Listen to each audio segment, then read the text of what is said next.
Hello students, NCERT maths class 9th में आप सभी का स्वागत है। आज हम लोग प्रश्नावली 2.5 में प्रश्न क्रमांक 1 हल करेंगे। तो आइए सबसे पहले प्रश्न पढ़ लेते हैं। इसमें दिया गया है, उपयुक्त सर्वसमीकरणों को प्रयोग करके निम्नलिखित गुणनफल ज्ञात कीजिए। तो यहाँ पे हमें 5 सवाल दिए गए हैं और जिनका हमें गुणनफल ज्ञात करना है। तो नॉर्मली देखा जाए कि गुणनफल यदि हमें 2 ब्रैकेट दिए होते हैं तो हम उनका गुणनफल बहुत ही आसान तरीक़ा से कर सकते थे, लेकिन उससे भी आसान होती हैं सर्वसमीकरणें। तो सबसे पहले हम ये जानेंगे कि नॉर्मली हम कैसे करते हैं, उसके बाद हम सर्वसमीकरण से करेंगे, इस सवाल का पैटर्न समझेंगे और यहाँ पे जो सवाल दिए गए हैं इसका पैटर्न समझ के हम कहाँ पर कौन सी सर्वसमीकरण लगती है ये भी समझेंगे। तो आइए स्टार्ट करते हैं। सबसे पहले हम बात करें कि नॉर्मली जो हम गुणनफल करते हैं, जैसे पहले क्वेश्चन को यदि हम टारगेट करें तो पहला क्वेश्चन जो हमें दिया गया है x+4 और x+10। तो नॉर्मल हम कैसा गुणा करते हैं, पहले कोष्टक की पहली संख्या बाहर लिखी और दूसरा कोष्टक पूरा लिख दिया। इसके बाद पहले कोष्टक की अब बची संख्या बाहर लिख दी, उसके बाद दूसरा कोष्टक ज्यों का त्यों लिख दिया फिर से। ये देखिए, अब इसके बाद x का गुणा इसमें किया तो x वर्ग और x का 10 में किया तो 10x। इसके बाद 4 का x में किया तो 4x और 4 धाम 40। इसके बाद x वर्ग 10 और 4 14x प्लस 40। तो ये हो जाएगा गुणनफल। तो इस तरीके से हम गुणा करते हैं, लेकिन अब हमें साधारण गुणा ना करके उपयुक्त सर्वसमीकरणों का प्रयोग करना है। तो सर्वसमीकरणें बहुत सारी होती हैं, कहने का मतलब सर्वसमीकरणें ढेर सारी होती हैं। जैसे कि ये देखिए, यहाँ पे इतनी सारी सर्वसमीकरणें होती हैं और 2.5 में जितनी यहाँ पे लगनी है ये सभी सर्वसमीकरणें लगनी हैं। तो जाहिर सी बात है कि बहुत सारे ऐसे क्वेश्चन होंगे जिनमें अलग अलग सर्वसमीकरणें लगनी हैं। तो यहाँ पे आपको बहुत अच्छे से समझना ये होगा कि आपको ये पता लग जाए कि कहाँ कौन सी सर्वसमीकरण लगनी है, तो फिर इससे अच्छी बात क्या होगी। क्योंकि पहली बात ये समस्या होती है सभी स्टूडेंट्स को कि उन्हें ये पता ही नहीं चलता है कि कहाँ पर कौन सी सर्वसमीकरण लगानी है। याद तो उन्हें सब रहेंगी, लेकिन पता ही नहीं चलता कि कहाँ पे कौन सी लगानी है। अच्छा, इसके साथ साथ ये भी होता है कि बड़ा कन्फ्यूज़न भी रहता है कि कैसे पता लगेगा।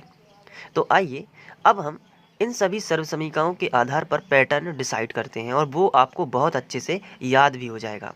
चलिए, उसके बाद हम सर्वसमीकरणों को देखेंगे। और एक बात और याद रखिए, आपको ये सर्वसमीकरण याद नहीं करनी है। ये सर्वसमीकरण जो जितनी भी सर्वसमीकरण होती हैं या गणित के फॉर्मूले होते हैं वो आपको अभ्यास के साथ ही याद होते हैं। इस तरीके से आप रट लोगे तो फिर कुछ समय बाद भूल जाओगे। और अगर आप इन सर्वसमीकरणों के साथ खेलोगे, यानी कि इनका अभ्यास करोगे, बार बार इनका प्रैक्टिस करोगे, तो ये सर्वसमीकरण आपको याद रहेंगी। तो सीधी सी बात ये है कि जितना आप प्रैक्टिस करोगे इन पर, ये आपको याद रहेंगी। तो इनको याद नहीं करना है, ये आपको प्रैक्टिस से आ जाएंगी। अब जो हमारी समस्या है वो ये है कि हमें कैसे पता लगेगा कि कहाँ पर कौन सी सर्वसमीकरण लगनी है। तो आइए क्वेश्चन पर चलते हैं। अब आपको क्या करना है कि इन प्रश्नों में आपको अलग अलग पैटर्न निर्धारित कर लेना है। कैसे निर्धारित करोगे? जैसे आप यदि ध्यान से देखो तो सवाल तो होते हैं 3 या 4 प्रकार के जिनमें सर्वसमीकरणें लगेगी। उसमें से पहला प्रकार क्या है?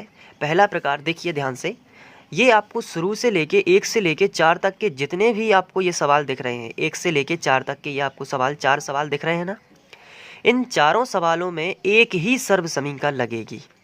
अब मुझे ये कैसे पता चला, आइए सीखते हैं।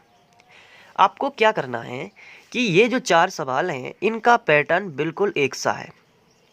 अब आप कहेंगे कि कैसे एक सा है, आइए देखते हैं। अगर हम पहले क्वेश्चन की बात करें तो इसके पहले कोष्टक की पहली संख्या और यहाँ पर भी इसके कोष्टक की पहली संख्या दोनों समान हैं, जबकि दूसरी संख्या अलग अलग है। देखिए, ऐसा ही दूसरे सवाल में भी है। पहले कोष्टक की पहली संख्या देखिए समान है, ये भी समान है, यानी पहली और पहली संख्या तो समान है। अगर पहले ब्रैकेट की पहली संख्या और दूसरे ब्रैकेट की भी पहली संख्या देखी जाए तो बिल्कुल समान है। जो यहाँ लिखा है वही यहाँ लिखा है, लेकिन दूसरी संख्या अलग अलग है। सेम टू सेम यहाँ भी है। पहले कोष्टक की पहली संख्या, यहाँ पर भी दूसरे कोष्टक की पहली संख्या बिल्कुल समान आपको मिलेगी, लेकिन दूसरी संख्या भिन्न भिन्न होगी। बिल्कुल चौथे क्वेश्चन में भी ऐसा ही है। पहले कोष्टक की पहली संख्या आपको बिल्कुल समान मिलेगी, यहाँ पर भी ये पहली संख्या आपको समान मिलने वाली है, लेकिन दूसरी संख्या अलग अलग है। तो इससे आप समझ गए होंगे कि यदि किसी कोष्टक में पहली संख्या, यदि किसी दो कोष्टक हैं, जैसे मान के चलिए ये दो कोष्टक हैं, पहला कोष्टक और दूसरा कोष्टक। अब पहले कोष्टक की जो संख्या है, पहली संख्या, वही दूसरे कोष्टक में भी है, ये देखिए, लेकिन उसके बाद का पद अलग अलग है। इसे मान लेते हैं ए और इसके बाद का जो पद है इसे मान लेते हैं बी। तो सवाल किस टाइप का बना? x प्लस ए और x प्लस बी। तो इसका आंसर क्या होता है? तो इसका सीधा सा जवाब है कि इसको आपको गुणा करने की ज़रूरत नहीं है। आपको क्या करना है, एक बार लिखना है x वर्ग, इसके बाद आपको लिखना है x, इसके बाद लिखना है आपको प्लस ए बी और ब्रैकेट में प्लस लगा के a प्लस बी। कैसे आपको याद करने की ये ट्रिक है, यानी कि इसको समझने के आधार पर इसका जो भी इस तरीके से यदि फॉर्म में सवाल दिया है, जिसका पहला जो कोष्टक की पहली संख्याएं हैं वो समान हैं लेकिन दूसरी संख्याएं अलग अलग हैं, तो उसका आंसर ये होगा x वर्ग प्लस ए प्लस बी एक्स प्लस ए इंटू बी। फिर से समझिए, अगर आपको पहले कोष्टक की पहली संख्या जो दी गई है वही दूसरे कोष्टक की पहली संख्या है, लेकिन उसके बाद के जो मान हैं वो अलग अलग हैं, तो इसका जो आंसर होगा वो क्या होगा? उसका आंसर होगा x वर्ग प्लस ए प्लस बी एक्स प्लस ए इंटू बी। तो इस तरीके से हो जाएगा। अब इसकी माइनस वाली सर्वसमीका भी होती है, लेकिन हम लोग माइनस वाली सर्वसमीका याद नहीं करेंगे। क्यों? क्योंकि हमने प्लस वाली याद कर ली है। अब यहाँ पे अगर हमें यहाँ पे देखिए a का मान आपका 4 हो गया और b का मान कितना हो गया 10। बाकी x तो सेम टू सेम है, आप यहाँ पे देख सकते हैं कि x यहाँ पे भी है और x यहाँ पे भी है, लेकिन a का मान कितना हो गया 4 और b का मान कितना हो गया 10। लेकिन दूसरे क्वेश्चन में आप देखोगे कि a का मान 8 है लेकिन b का मान हम 10 लेंगे कि -10 लेंगे, क्योंकि यहाँ पे तो प्लस प्लस था तो ठीक है, यहाँ पे प्लस प्लस था तो a का मान कितना हो गया 4 और b का मान कितना हो गया 10। लेकिन अगर हम दूसरे क्वेश्चन की बात करें तो दूसरे क्वेश्चन में a का मान 8 है, क्या b का मान भी 10 होगा? तो आंसर है नहीं। इस बार माइनस चिन्ह लगा है तो b का मान हम -10 ले लेंगे और इस तरीके से हमें माइनस की सर्वसमीका याद ही नहीं करनी होगी और हम बिना माइनस की सर्वसमीका याद करे इसको सॉल्व कर लेंगे। जैसे तीसरा क्वेश्चन है, इसमें आपको a का मान लेना है 4 लेकिन b का मान आपको लेना है -5 और x का मान तो 3x हो जाएगा इस बार, क्योंकि ये जो समान रहता है दोनों में वही x कहलाता है। ज़रूरी नहीं है कि x ही रहे, इस बार आपको x का मान 3x दिख रहा होगा। इसके बाद जो चौथा प्रश्न है, इसमें भी आपको x का मान इस बार बाई वर्ग मिलेगा, क्योंकि यही समान है। a का मान 3/2 होगा और b का मान -3/2 होगा। तो ये है एक पैटर्न। तो इस तरीके से हम सवाल को समझ सकते हैं। तो ये तो होगा सवाल का समझना। अब इसके बाद हम पहला क्वेश्चन जब सॉल्व करेंगे तो आपको और अच्छे से समझ में आ जाएगा। तो यहाँ पे ये पहला क्वेश्चन है। सबसे पहले क्या होता है कि हम इसको ज्यों का त्यों लिखेंगे।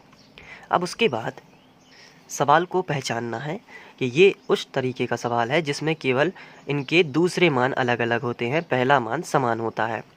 तो इसके लिए क्या करेंगे, जो अलग अलग हैं उनको a और b मानेंगे। तो अपन यहाँ पे क्या लिखेंगे, माना a बराबर, बताइए क्या मानोगे आप? a बराबर आपका होगा 4 और b बराबर कितना होगा 10। ये a और b आपका हो गया, ये a हो गया और ये b। अगर यहाँ पे माइनस होता तो आप -10, अगर यहाँ पे माइनस होता तो वो माइनस हम लिखते, लेकिन प्लस है तो लिखने की ज़रूरत नहीं है। अब इसके बाद जो सर्वसमीका होती है वो क्या होती है? सर्वसमीका होती है कि अगर इस तरीके से हो x प्लस a और x प्लस b, ये हो अगर, तो इसका आंसर होता है x वर्ग plus a plus b x plus a into b, ये होता है। तो अब क्या करेंगे हम, x प्लस a यानी कि x प्लस 4 और x प्लस बी यानी x प्लस 10, यही है ना। तो इसी क्वेश्चन को हम साइड में लिख लेंगे। तो चलिए लिख लेते हैं अब इस क्वेश्चन को। तो x प्लस 4 और x प्लस 10, ये हो गया हमारा प्रश्न। अब इसका जो सॉल्यूशन है ये यहाँ पे है। तो पहले क्या करना है, x वर्ग कर दीजिए। तो हमारा x तो x ही है इसलिए हम यहाँ पे x वर्ग कर देंगे। उसके बाद a प्लस b है, तो ब्रैकेट में a और b के मान रखेंगे। a का मान कितना है 4 और b का मान कितना है 10, तो यहाँ पे हम रख देंगे 4 + 10 और उसके बाद लिखेंगे x plus a into b. तो a और b का गुणनफल करेंगे, तो 4 × 10, a का मान है 4 और b का मान है 10। अब इसको लिखेंगे x प्लस 4 और x प्लस 10 बराबर x वर्ग 10 और 4 कितने हुए 14x और प्लस 4 धाम 40। तो ये आ गया हमारा गुणनफल सर्वसमीका का इस्तेमाल करके। तो अब क्या कर सकते हैं हम यहाँ पे कि ये तो आंसर आ गया। अब यहाँ पे आप देखोगे कि सर्वसमीका के इस्तेमाल से हम जल्दी से जल्दी आंसर ले आते हैं, लेकिन चूँकि गुणा हमारा जो नॉर्मल गुणा होता है वो प्रैक्टिस में ज़्यादा आ चुका है, इसलिए वो जल्दी आ जाता है। लेकिन अभी आप क्या होगी कि सर्वसमीका लगाना आपको सीखना पड़ेगा, क्योंकि इसके आगे चल के आपको बहुत सारे बेनिफिट मिलेंगे। तो जैसे कि हमने नॉर्मल गुणा किया हुआ था और ये आप देख सकते हैं, तो उसका आंसर x वर्ग प्लस 14x प्लस 40, जो कि x वर्ग प्लस 14x प्लस 40 दोनों से सेम है। तो इसका मतलब क्या होगा कि दोनों के आंसर समान आते हैं, चाहे आप सर्वसमीका से कर दें और चाहे आप किससे करें। सर्वसमीका के अलावा क्या होता है गुणा करना। तो हमने जो सर्वसमीका लगाई है वो आपको याद रखनी है, ये सर्वसमीका है। तो आप यहाँ पे हेडिंग भी लगा सकते हैं कि सर्वसमीका, और ये अब लिखी ही है सर्वसमीका। तो इसके बाद हम दूसरा प्रश्न करेंगे। तो हमने सबसे पहले यही क्वेश्चन लिख लिया। इसके बाद हम लिखेंगे माना और a और b के मान निर्धारित करेंगे। चलिए बताइए a का मान कितना होगा। a का मान होगा 8 और b का मान कितना होगा -10। तो a का मान हो गया 8 और b का मान हो गया -10। अब हम करेंगे सर्वसमीका का इस्तेमाल। तो पैटर्न पहचानना है कि क्या है, तभी हम सर्वसमीका लगाएंगे। तो पैटर्न है कि पहली संख्या समान है लेकिन दूसरी संख्या अलग अलग है। तो इसका मतलब है कि x प्लस a है और x प्लस b है। सर्वसमीका प्लस की ही लगाएंगे। तो इसका आंसर क्या होता है x वर्ग प्लस a प्लस b। आपको साथ साथ बोलते भी जाना है, इससे क्या होगा कि आपको याद हो जाएगी ये a plus b, x plus a into b. अब इसके बाद x प्लस a यानी कि x प्लस 8 और x प्लस बी यानी कि x माइनस 10। यही लिखना है, क्वेश्चन लिख देना है सीधा। x वर्ग plus a plus b x. तो a का मान कितना है 8 है ना, तो a की जगह पर 8 रखेंगे, प्लस है और b कितना है -8। तो फिर प्लस माइनस का क्या हो जाएगा, माइनस ही रहेगा और b की जगह पर कितना आ जाएगा 10। उसके बाद x और a इंटू b है। a का मान कितना है 8, इंटू का मतलब गुणा, और b का मान कितना है -10। इसके बाद आगे बढ़ते हैं। तो x प्लस 8 और x माइनस 10 बराबर के नीचे बराबर। इसके बाद x वर्ग, 10 में से 8 चले जाएंगे तो कितने बचेंगे -2। तो हम यहाँ पे लिखेंगे -2x और 8 धाम 80। तो माइनस के कितने हो जाएंगे 8 धाम 80। तो ये आंसर आ जाएगा। तो इस तरीके से हम पहला और दूसरा प्रश्न अच्छे से कर लेंगे। इसके बाद हम बात करेंगे तीसरे प्रश्न की। तो पहले आपको तीसरा क्वेश्चन और चौथा क्वेश्चन करके देखना है। यदि तब नहीं बनेगा तब जाके आप वीडियो देख लेना। इसके नेक्स्ट वीडियो में हम तीसरा, चौथा और पांचवा तीनों कवर करेंगे। तो उम्मीद है कि आप लोग इसको अच्छे से करेंगे और आप पहले पहला और दूसरा का स्क्रीनशॉट ले लीजिए, उसके बाद हम लोग आगे बढ़ेंगे। ये पहला क्वेश्चन है और ये दूसरा क्वेश्चन। तो मिलते हैं अगले वीडियो में। Thank you.